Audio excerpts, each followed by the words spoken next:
வணக்கம். இன்னைக்கு நாம கையில எடுத்திருக்கிற ஆதாரம் ஒரு புத்தகம். பெரியதாக சிந்திப்பதன் மாயாஜாலம். இது பல வருஷங்களா நிறைய பேரோட வாழ்க்கைய மாத்தின ஒரு கிளாசிக்னே சொல்லலாம். ஆமா. இதோட நோக்கம் ரொம்ப நேரடியானது. அதாவது உங்க சிந்தனையோட அளவை மாத்துனா உங்க சாதனையின் அளவையும் மாத்தலாம் அப்படின்னு சொல்லுது. சரி. நாம இன்னைக்கு வெறும் இந்த புத்தகத்தை சுருக்கமா பார்க்க போறதில்ல. அதுல இருக்கிற ஒவ்வொரு முக்கியமான கருத்தையும் எடுத்து அது ஏன் வேலை செய்யுது, அதை நீங்க எப்படி உங்க வாழ்க்கையில பயன்படுத்தலான்னு ரொம்ப ஆழமா அலச போறோம். கண்டிப்பா. ஒரு வெற்றிக்கான மனப்பான்மையை எப்படி தரைமட்டத்திலிருந்து கட்டுவதுன்னு பார்க்கலாம். சரி, ஆரம்பிக்கலாமா? ஆரம்பிக்கலாம். இதுல சுவாரஸ்யமான விஷயமே அதான். பெரியதாக சிந்தி அப்படிங்கிறது ஒரு நல்ல மேற்கோள் மாதிரி தோணலாம். ஆமா, ஒரு போஸ்டர்ல பாக்குற மாதிரி. ஆமா. ஆனா இந்த புத்தகம் அத ஒரு பயிற்சி செய்யக்கூடிய திறமையா பாக்குது. உங்க சிந்தனை தான் உங்க செயல்களுக்கு எரிபொருள். அந்த எரிபொருளோட தரத்தை எப்படி அதிகப்படுத்துறதுன்னு தான் நாம இப்ப பார்க்க போறோம். சொல்லப்போனா உங்க திறமையை விட உங்க மனப்பான்மை தான் உங்க வெற்றியை தீர்மானிக்கும் அப்படிங்கிறது தான் இதோட மைய கருத்து. சரி, புத்தகத்தோட முதல் அத்தியாயமே ஒரு பெரிய விஷயத்த சொல்லுது. நீங்கள் வெற்றி பெற முடியும் என்று நம்பினால் நீங்கள் வெற்றி பெறுவீர்கள். இது கேக்குறதுக்கு ஏதோ ஒரு மோட்டிவேஷனல் வரி மாதிரி இருக்கு. ஆனா இதுக்கு பின்னாடி ஆழமான அர்த்தம் இருக்குதா? வெறும் ஆசைப்பட்டா மட்டும் போதுமா? நல்ல கேள்வி. இது வெறும் விருப்பம் இல்ல. புத்தகம் இத திடமான நம்பிக்கைன்னு சொல்லுது. திடமான நம்பிக்கை. ஆமா. அதாவது சந்தேகத்துக்கு இடமே இல்லாத ஒரு ஆழமான நம்பிக்கை. என்னால் முடியும் அப்படிங்கிற அந்த மனப்பான்மை இருக்கு இல்லையா, அது எப்படி செய்வது அப்படிங்கிற வழிய தானா கண்டுபிடிச்சு தந்துரும்னு சொல்லுது. ஓ, இத விளக்க ஒரு அருமையான உருவகம் இருக்கு. சொல்லுங்க, அது என்ன? உங்க மனச ஒரு பெரிய சிந்தனை தொழிற்சாலை மாதிரி கற்பனை பண்ணிக்கோங்க. சரி, ஒரு ஃபேக்டரி மாதிரி. ஆமா. அந்த தொழிற்சாலையில 2 சூப்பர்வைசர்ஸ் இருக்காங்க. ஒருத்தர் பேரு திருவெற்றி, மிஸ்டர் ட்ரையம்ஃப். இன்னொருத்தர் திருத்தோல்வி. நீங்க எந்த ஒரு விஷயத்த நினைச்சாலும் இந்த 2 பேரும் உடனே வேலை செய்ய ஆரம்பிச்சிடுவாங்க. திருவெற்றி, ஆமா உன்னால இதை செய்ய முடியும், அதுக்கு இதெல்லாம் காரணம்னு ஒரு பாசிட்டிவ் ரிப்போர்ட்டை தயார் பண்ணுவார். அதே சமயம் திருத்தோல்வி என்ன பண்ணுவார்னா, இல்ல இது நடக்காது, நீ தோத்துடுவ, அதுக்கு இந்த 100 காரணங்கள் இருக்குன்னு ஒரு நெகட்டிவ் ரிப்போர்ட்டை கொடுப்பார். அடா, இப்போ அந்த தொழிற்சாலையோட முதலாளி நீங்க தான். நீங்க எந்த சூப்பர்வைசருக்கு அதிக வேலை கொடுக்குறீங்களோ, யாருடைய ரிப்போர்ட் அதிகமா கேக்குறீங்களோ, அவர் தான் உங்க மன தொழிற்சாலைய முழுசா கண்ட்ரோல்ல வச்சுப்பார். வாவ், இது விஷயத்த ரொம்ப தெளிவாக்குது. அதாவது நம்ம கவனம் எது மேல இருக்குங்கிறது தான் முக்கியம். இதுக்கு நிஜ வாழ்க்கை உதாரணங்கள் ஏதாவது புத்தகத்துல இருக்கா? இருக்கு. ஒரு சின்ன இன்ஜினியரிங் நிறுவனம். அதுல வேலை செஞ்சது வெறும் 3 இன்ஜினியர்கள். ஆனா அவங்க $5 மில்லியன் மதிப்புள்ள 8 பாலங்களை டிசைன் பண்ற ஒரு பெரிய ப்ராஜெக்ட்டுக்கு அப்ளை பண்ணாங்க. 3 பேரா? ஆமா. அதே ப்ராஜெக்ட்டுக்கு 16 பெரிய புகழ்பெற்ற நிறுவனங்கள் இது நம்ம சக்திக்கு மீறினது, ரொம்ப பெரிய வேலைன்னு சொல்லி ஒதுங்கிட்டாங்க. ஆனா இந்த சின்ன நிறுவனம் எங்களால முடியும் அப்படிங்கிற ஒரே நம்பிக்கையில அந்த ப்ராஜெக்ட் ஜெயிச்சாங்க. அந்த நம்பிக்கை தான் அவங்களுக்கு தேவையான வழிகளை காட்டியது. அப்போ நம்பிக்கைங்கிறது நம்ம வாழ்க்கையோட தெர்மோஸ்டாட் மாதிரி இல்லையா? மிகச்சரியா சொன்னீங்க. நம்ம எந்த அளவுக்கு வெற்றியை எதிர்பார்க்கிறோமோ அந்த அளவுக்கு தான் நம்ம தெர்மோஸ்டாட் செட் ஆயிருக்கும். ஆமா. உங்க தெர்மோஸ்டாட் 70 டிகிரில செட் ஆகியிருந்தா உங்க அறை அந்த வெப்பநிலையில தான் இருக்கும். நீங்க உங்களை சராசரியா நம்பினா உங்க வாழ்க்கை சராசரியாக இருக்கும். நீங்க உங்களால பெரிய விஷயங்களை சாதிக்க முடியும்னு நம்பினா நீங்க உங்க தெர்மோஸ்டாட்டை அதிகப்படுத்துறீங்க. உங்க செயல்கள், உங்க பழக்கங்கள் எல்லாமே அந்த புதிய உயர்நிலையை அடையறதுக்கு ஏத்த மாதிரி மாறும். சரி, நம்பிக்கை தான் அடித்தளம்னு புரியுது. ஆனா நடைமுறையில நம்ம எல்லாருக்குமே அந்த ஒரு சின்ன குரல் உள்ளுக்குள்ள ஒலிச்சுக்கிட்டே இருக்குமே, ஆனா என்னால முடியாது ஏனா அப்படின்னு. ஆமா, அந்த ஏனா. அந்த ஏனாவுக்கு அப்புறம் வர்ற விஷயத்தை தான் இந்த புத்தகம் சாக்குப்போக்கு நோய் அப்படின்னு சொல்லுது. எக்ஸ்கியூசைட்டிஸ். இந்த பேர் கேட்கவே வேடிக்கையா இருக்கு. ஆமா. ஆனா இது ரொம்ப சீரியஸான ஒரு நோய்னு புத்தகம் சொல்லுது. இது தோல்வியின் நோய். சராசரி மனிதர்கள் ஏன் சராசரியாகவே இருக்கிறார்கள் என்பதற்கு இதுதான் முக்கிய காரணம். அப்படியா? இதுல 4 முக்கிய வரைகள் இருக்கு. சுவாரஸ்யமா இந்த 4மே நம்ம கட்டுப்பாட்டுல இல்லாத விஷயங்கள் மாதிரி தான் நமக்கு தோணும். ஓ, அது என்னென்ன? முதலாவது உடல் நல சாக்குப்போக்கு. Health excuse. ஆமா, என் உடம்பு சரியில்லை, எனக்கு அடிக்கடி தலைவலி வரும், எனக்கு தெம்பில்ல, இந்த மாதிரி காரணங்கள். ஆனா புத்தகம் அமெரிக்க ஜனாதிபதி பிராங்க்லின் ரூஸ்வெல்ட்ட உதாரணம் காட்டுது. போலியோவால் பாதிக்கப்பட்ட அவர் கால்கள் செயலிழந்த நிலையிலும் அதை ஒரு சாக்காக பயன்படுத்தாம நாட்டை வழி நடத்தினார். தேய்ந்து போவது துருப்பிடிப்பதை விட மேல் அப்படிங்கிறது தான் இங்க முக்கியமான பாடம். அடுத்தது ரொம்ப பொதுமானது, அறிவு சாக்குப்போக்கு. எனக்கு அவங்கள மாதிரி மூளை இல்ல, நான் சரியா படிக்கல அப்படின்னு சொல்றது. ஆமா. ஆனா இதுக்கு புத்தகம் சொல்ற பதில் எனக்கு ரொம்ப பிடிச்சிருந்தது. உங்க மனப்பான்மை உங்க அறிவை விட பல மடங்கு முக்கியம்னு சொல்லுது. ஆமா. இதுக்கு ஹென்றி ஃபோர்டு கதை ஒரு சிறந்த உதாரணம். ஒரு அவதூறு வழக்குல எதிர்த்தரப்பு வக்கீல்கள் அவரை முட்டாள்னு நிரூபிக்க நிறைய பொது அறிவு கேள்விகள் கேட்டாங்க. சரி. பல கேள்விகளுக்கு ஃபோர்டுக்கு பதில் தெரியல. கடைசியில அவர் கோவமாகி சொன்னார், இந்த கேள்விகளுக்கு எனக்கு பதில் தெரியாது. ஆனா என் மேஜையில ஒரு பட்டன் இருக்கு. அதை அழுத்தினா 5 நிமிஷத்துல எனக்கு பதில் சொல்லக்கூடிய ஒரு நிபுணர் இங்க வருவார். வாவ். இங்க விஷயம் என்னன்னா, எல்லாத்தையும் மனப்பாடம் செஞ்சு வச்சிருக்கிறது அறிவில்ல. தேவைப்படும்போது அறிவை எப்படி பெறுவதுன்னு தெரிஞ்சிருக்கிறது தான் உண்மையான புத்திசாலித்தனம். ஆனா ஃபோர்டு ஒரு கோடீஸ்வரர். அவரால நிபுணர்களை வேலைக்கு வைக்க முடிஞ்சது. ஒரு சாதாரண மனுஷன் என்ன பண்றது? அவனுக்கு இதே தத்துவம் எப்படி பொருந்தும்? இது ஒரு நியாயமான கேள்வி. புத்தகம் சொல்ற கருத்து நிபுணர்களை வேலைக்கு அமர்த்துவதை பத்தி மட்டும் இல்ல. அது மனநிலைய பற்றியது. எனக்கு தெரியாதுன்னு சொல்லி நிறுத்துவதற்கு பதிலா நான் எப்படி தெரிந்து கொள்வது என்று கேட்கும் மனப்பான்மையை வளர்ப்பதுதான் முக்கியம். சரிதான். இன்னைக்கு இன்டர்நெட் காலத்துல தகவல் நம்ம விரல் நுனியில இருக்கு. உண்மைகளை சேமிக்கும் கிடங்காக இருப்பதை விட சிந்திக்கும் இயந்திரமாக மனதை பயன்படுத்துவதுதான் முக்கியம். அருமை. அடுத்த சாக்குப்போக்கு வயது சாக்குப்போக்கு. நான் ரொம்ப சின்ன பையன், எனக்கு அனுபவம் இல்ல, அல்லது எனக்கு வயசாயிடுச்சு, இனிமே எல்லாம் முடிஞ்சு போச்சு. இந்த ரெண்டுமே ஒரே நாணயத்தோட 2 பக்கங்கள் தான். புத்தகம் என்ன சொல்லுதுன்னா, ஒரு 40 வயது நபர் தன் உற்பத்தி வாழ்க்கையில இன்னும் 60% மீதம் வச்சிருக்கார். அப்படியா? ஆமா. அவருடைய சிறந்த காலம் இன்னும் வரவில்லை. இளமையா இருந்தா உங்ககிட்ட ஆற்றல் இருக்கு. வயதாகிவிட்டா உங்ககிட்ட அனுபவம் இருக்கு. உங்க வயசை நீங்க ஒரு தடையா பாக்குற வரைக்கும் தான் அது தடை. கடைசியா அதிர்ஷ்ட சாக்குப்போக்கு. ஜெயிச்சவங்கள பார்த்து அவன் அதிர்ஷ்டசாலி நோ, தோத்தவங்கள பார்த்து அவனுக்கு நேரம் சரியில்லைன்னு சொல்றது. ஆமா. இது முழு பொறுப்பையும் நம்மகிட்ட இருந்து எடுத்து வெளியில போட்டுடுது. ஆனா வெற்றிங்கிறது அதிர்ஷ்டத்தால வர்றதில்ல.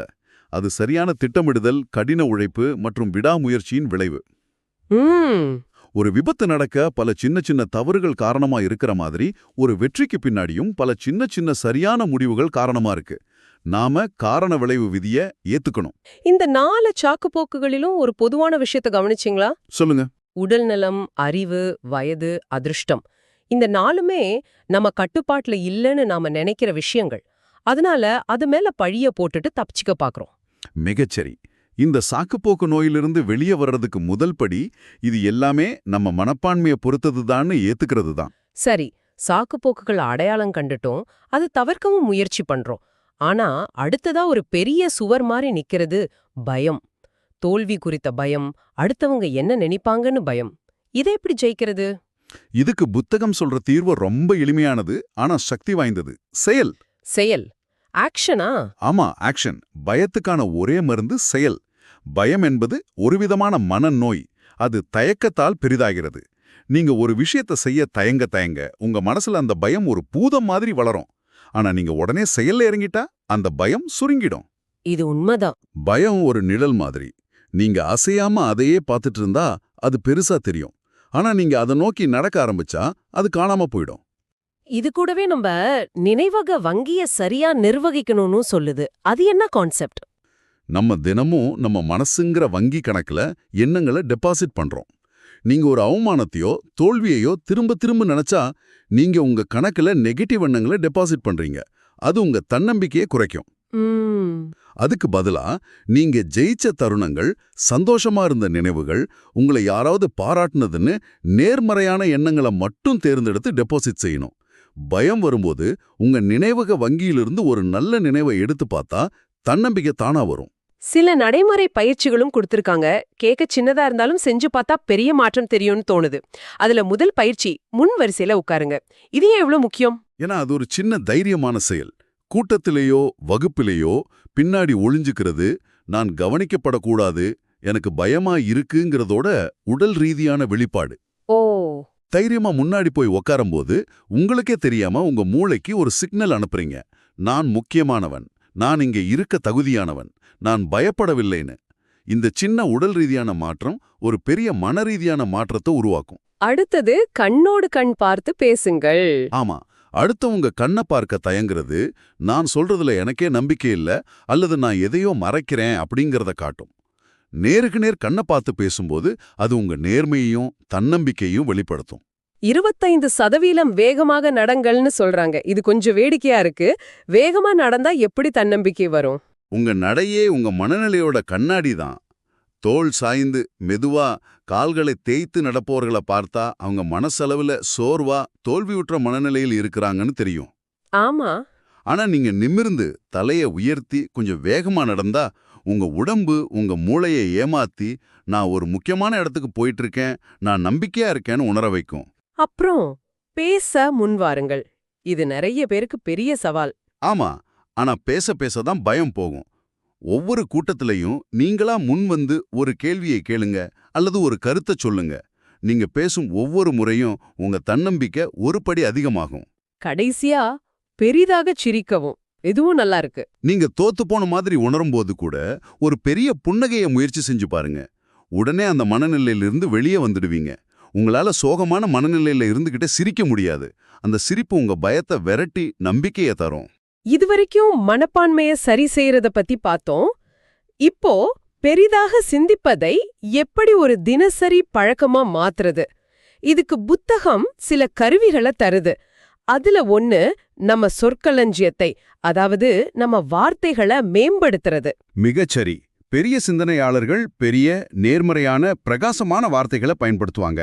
உதாரணத்துக்கு, எனக்கு ஒரு பிரச்சனை இருக்குன்னு சொல்றதுக்கு பதிலா எனக்கு ஒரு சவால் இருக்குன்னு சொல்லலாம். ஆமா, ரெண்டுக்கும் பெரிய வித்தியாசம் இருக்கு. செலவுன்னு சொல்றதுக்கு பதிலா முதலீடுன்னு சொல்லலாம்.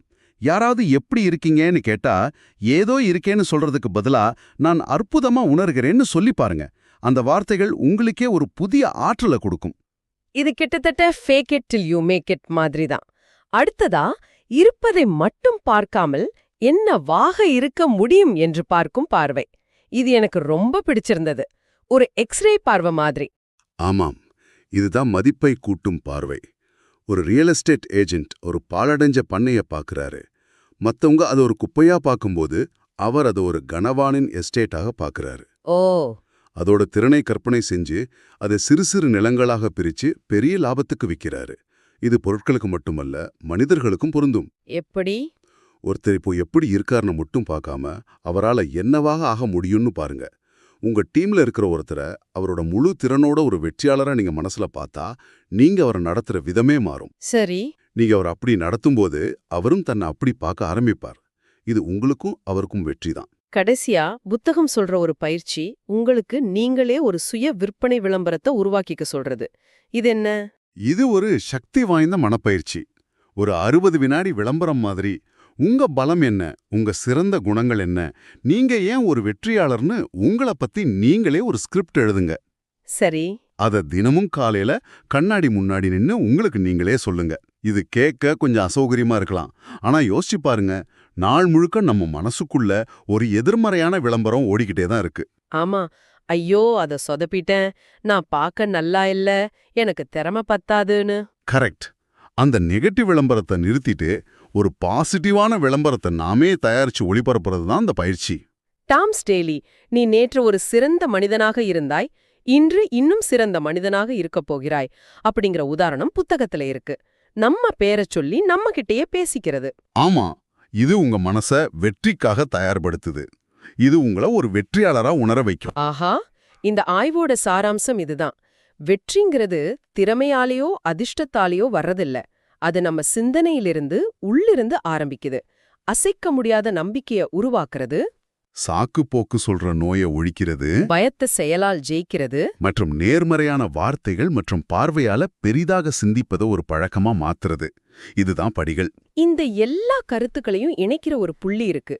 அதுதான் இந்த புத்தகத்தோட மிக முக்கியமான பாடங்கள்ல ஒண்ணு.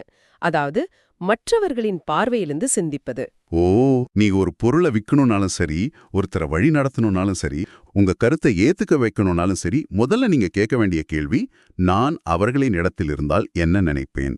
இத மனதை வர்த்தகம் செய்தல் அப்படின்னு சொல்றாங்க இல்லையா? ஆமா, ட்ரேடிங் மைண்ட்ஸ். ஆமா, இதுதான் எல்லாத்துக்கும் திறவுகோள். மத்தவங்க என்ன விரும்புறாங்க, அவங்க என்ன பயப்படுறாங்க, அவங்க நோக்கம் என்னன்னு நீங்க புரிஞ்சுக்கிட்டா வெற்றி உங்களுக்கு எளிதாகும். இது சுயநலத்துக்காக இல்ல, இது உண்மையான புரிதலுக்கான ஒரு வழி. அப்போ இந்த ஆழமான ஆய்விலிருந்து நீங்க எடுத்துச் செல்ல வேண்டிய ஒரு இறுதி சிந்தனை இதுதான். அடுத்த முறை நீங்க ஒரு முக்கியமான உரையாடல்ல இருக்கும்போதோ அல்லது ஒரு பெரிய முடிவை எடுக்கும்போது ஒரு நொடி நிறுத்தி உங்களுக்கு நீங்களே இந்த கேள்வியை கேட்டு பாருங்க. நான் அவங்களா இருந்தா இந்த விஷயத்தை எப்படி பார்ப்பேன்? அந்த ஒரு கேள்வி உங்க அணுகுமுறையும் அந்த சூழலின் முடிவையும் முழுவதுமாக மாற்றக்கூடும். அத பத்தி நீங்களே சிந்தித்து பாருங்கள்.